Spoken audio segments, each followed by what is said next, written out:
The Golden Dream is a smooth, citrusy, and creamy cocktail that dates back to the 1960s. It's a mix of orange liqueur, Galliano, and fresh cream that makes for a delightful dessert drink. You will need the following ingredients: 1 ounce orange liqueur, such as triple sec, adds a sweet and citrusy flavor. 1 ounce Galliano, an Italian liqueur with a vanilla and herbal taste. 1 ounce fresh orange juice, freshly squeezed for the best flavor. 1 ounce heavy cream, adds a rich and creamy texture. For equipment you will need cocktail shaker, strainer, martini glass. Here are the instructions. Fill a cocktail shaker with ice.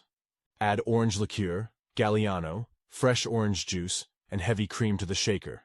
Shake well until all ingredients are well combined and the mixture is chilled. Strain the cocktail into a chilled martini glass. Serve immediately and enjoy. The Golden Dream is believed to have been created by Raimundo Alvarez, a bartender at the Old King Bar in Miami, Florida during the 1960s.